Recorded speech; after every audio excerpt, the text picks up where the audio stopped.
When the buses first rolled into New York City, there were so many undocumented immigrants, there's nowhere to put them. The yearly budget for asylum seekers, larger than the budget for the entire health department, the sanitation department, even the fire department. The total amounts go... So New York City has spent billions over the last 2 years caring for hundreds of thousands of asylum seekers. But the city's recently been exposed for spending almost twice as much caring for newly arrived immigrants, some of whom may be here illegally, than it spends housing homeless New Yorkers who don't get to stay in luxury hotels and have shelters so bad many would rather take their chances in the subway. But worst of all, in order to continue overspending for asylum-related services, the city's had to take money and redirect it, which could have been used for things like the police department or the fire department.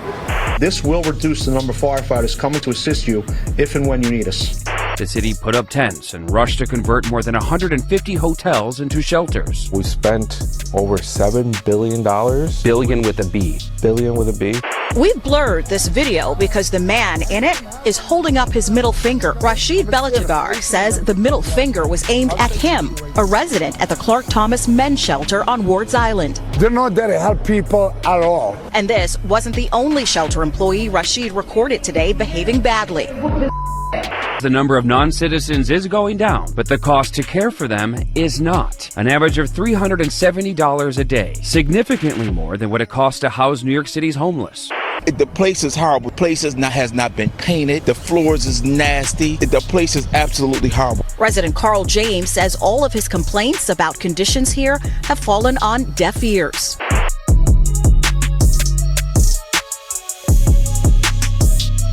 So as progressives claim victory over the asylum crisis, a watchdog has revealed that the per-person costs of care remain unacceptably high. And what nobody's bragging about is that even though less people live in the shelters today than they did a year ago, that per-person cost, it seems to be stuck at just under $400 a day. An amount almost double the $207 New York is willing to spend per day caring for its homeless, which has led to accusations the city is neglecting those who have nowhere else to go, many of whom now live in our subways and on our streets full-time because the conditions at their shelters, which are deliberately kept separate from the city's asylum shelters, are what many would consider deplorable. But critics say what's even more disturbing is that things are just as concerning in other departments the city is supposed to provide for, like the fire department, the police department, and sanitation, all of which could be in jeopardy the longer this crisis continues. Because even though the city was recently able to avoid making department-wide cuts to fire and police, critics say the writing is on the wall because New York City has run out of money. And critics say the city is unable to provide unlimited housing, food, and care for people who could be from anywhere on Earth but have the right to a hotel room in Midtown just by virtue of finding themselves within city limits, which is what our laws mandate. A mandate that hasn't just challenged the city's ability to fund all of its various departments, but has created a new asylum industrial complex made up of hotels, aid groups, and medical providers all making bank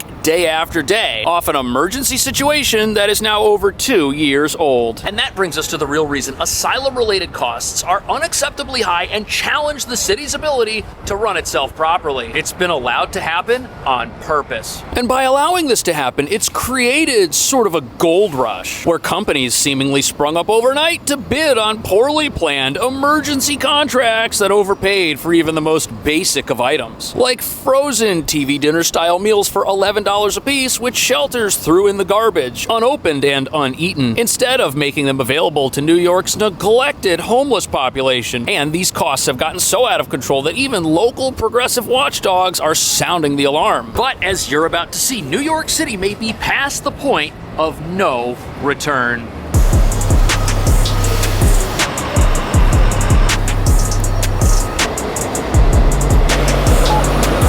Hole leads inside the bus terminal, and what's absolutely ridiculous is that 2 years ago when buses first started arriving here, nobody was asking the right kinds of questions. Like, what's going to happen if New York City's laws mandate that it house an unlimited number of people for an unlimited amount of time? That's where we are. We're a sanctuary city with a right to shelter. And those two things led to the asylum crisis, which happened when our border was opened up to the entire world. And although the city is spending less money on the asylum crisis today than it was a year ago because it's housing less asylum seekers, the per-person costs associated with caring for asylum seekers are at a level that eclipses all the other humanitarian programs the city's involved in, especially those that care for its homeless, who are kept separate from asylum seekers. Says the number of non-citizens is going down, but the cost to care for them is not.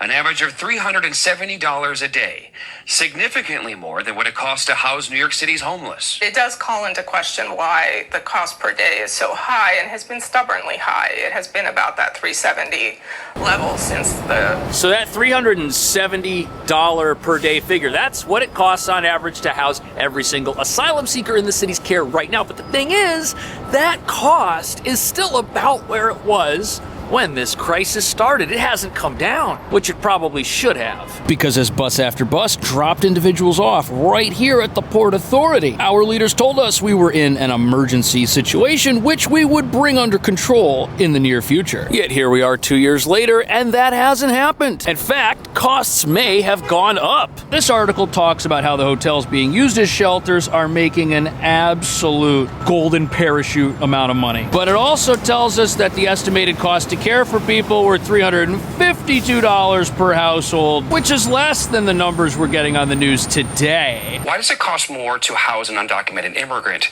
compared to someone who's homeless? In large part because we had to set up a system practically overnight. There's a lot that goes into understanding the ebb and flow of people who may need shelter. Most of the multi-million-dollar costs. So there's your problem. Two problems, actually. The first problem is that for some reason, New York decided to build a completely separate shelter apparatus to care for people who arrived at this bus terminal seeking asylum. And the second problem is that every single time the city tries to cut costs, humanitarian immigrant advocates say that it's cruel and inhumane and that zero reductions whatsoever should be made to the services asylum seekers receive, which means the city has a completely brand new system that is totally inefficient, separate from everything else, and every single time it tries to make that system more efficient, somebody out there who's an advocate says that what's happening is wrong. And critics say the reason this was done was not only to make a handful of well-connected companies and businesses filthy rich, but it was also an opportunity for New York City's progressive movement to show everyone in America how great illegal immigration was going to be for our country. And there was political momentum to use America's open border to attract as many people to sanctuary cities in defiance of the country's immigration laws as possible. And let's be honest, this is the shelter system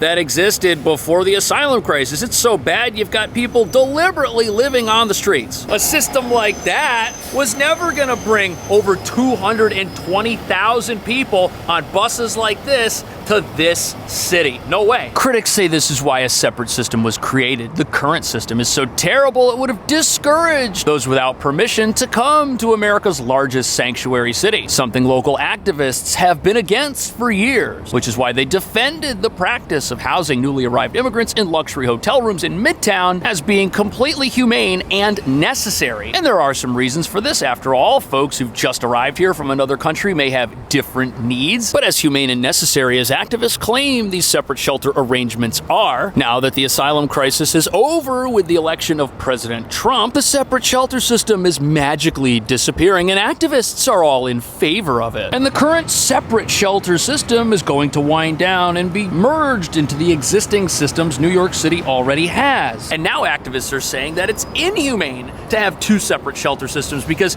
keeping people separate just helps ICE if they were to come here and be looking for specific individuals who might be here with a dangerous track record in an unlawful capacity, which completely negates the justification for having separate systems, one of which costs twice as much as the other in the first place. They were never needed. Most of the multi-million-dollar contracts were issued under emergency rules, meaning they didn't have as much scrutiny or oversight as typical contracts. I think we also need to move out of an emergency state. The commissioner says they are, and believes when we look back at this moment in time, the ends will justify the means. Just like so many. So here's where things go from bad to worse. The ends certainly do justify the means, but only from a certain point of view. And that would not be the point of view homeless asylum seekers living in tents have from the doorway of their tent. Oh no, this system has failed them too, as you're about to see. In fact, the only folks benefiting from this are those who've started and run the businesses designed to profit from it. And that's because the city needed a way to trim the costs associated with the asylum crisis while keeping it going. And what they came up with was a system of shelter stay limits, which allowed unlimited numbers of people to still come here requesting shelter, but made space for them in the current shelter system for asylum seekers by removing the people who were currently living there, with single adults being evicted after 30 days and families being forced to relocate after 60 days. And the only way you can pull something like that off is if you tell the people moving into the shelters that all their needs are going to be taken care of and that the city is going to not only fix them up with a temporary place to stay, but is going to give them the tools they need to have a great future here in America, including help with employment, something that they never did. And the city was only able to connect 2,000 people with permanent employment out of the 220,000 and counting people who've come here. But even though the circumstances of this crisis have led to people being exploited, as you're about to see, the companies getting rich off this crisis have a plan to keep it that way.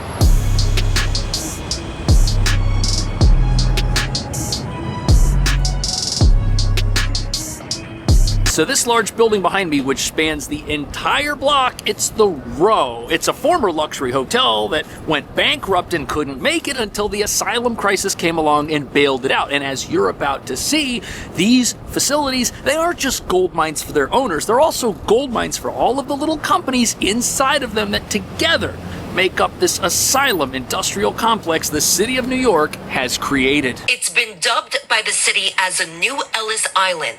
The Roosevelt Hotel was turned into a migrant arrival center in May 2023 and became the one-stop shop where newly arriving migrants could get information 24/7 about what to do and where to go next. Since its arrival center... So our leaders spent $7 billion creating a system of hotels like this and the one down the street from here, which was just on the news, to recreate Ellis Island for some reason. And these places do a lot more than just house people. They also offer round-the-clock hot meals, and the Welcome Center also functions as sort of a clinic. You've got doctors inside, people can get medical checkups, and there are also an army of caseworkers and humanitarian aid advocates whose sole purpose is to connect people who come into these places with other services that might be available and paid for them. But even though all of these systems exist to help the less fortunate, which is good in theory, we still end up having people working in illegal labor situations and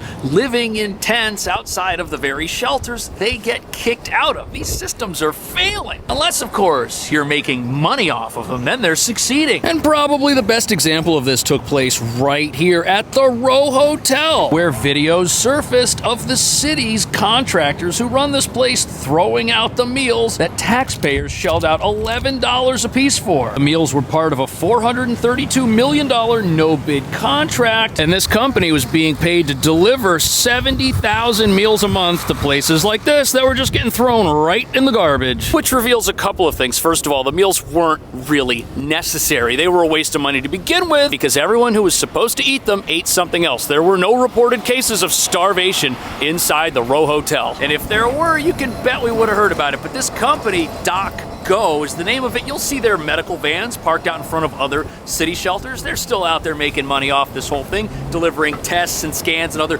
potentially expensive medical treatments right to the door of some of these facilities. But the saga of this company perfectly explains how this crisis got out of control. They started to make money off government contracts about 4 years ago, and then when the government contracts being handed out changed, the company changed. They changed their whole business model to make money from a new crisis. And this is not even an argument over the legitimacy or the illegitimacy of the asylum crisis. It's just plain stupid how this thing has been run since day number one. Behind me here, there are warm meals that we serve around the clock, 24/7. After that, migrants are led to a room that is set up as a healthcare clinic. Every migrant is screened for any disease they might have contracted along the way, offered medical assistance, screened. You know, it's nice that people who've never been to a doctor before finally get to see one here in America, of all places, but what cost has the city incurred to provide these services? We're seeing it all around us, especially when we take public transit and see thousands of people with nowhere else to go who are neglected and don't feel safe staying in the shelters that are provided for them. But the crazy thing is that even though the asylum industrial complex here helps nobody except the people running it, it's still in charge, it's still calling the shots, and it still decides how things get done around here. And now it's deciding to do everything it can to preserve itself for the next 4 years and beyond, closing down facilities that might be on federal land and conceivably are at greater risk from ICE activity than a city shelter on public land, which houses asylum seekers as well as homeless New Yorkers. What do you think about that? Has the city created a monster here which exists in the name of humanitarian compassion, yet helps absolutely nobody except itself? And are activists correct? Is it really humane to move people into inhumane shelters just to keep them away from Trump? Even though the president and the border czar have said time and time again, their first priority is dangerous individuals, gang members, and criminals who make us all less safe. Let me know. Thank you so much for watching. See you in the next video.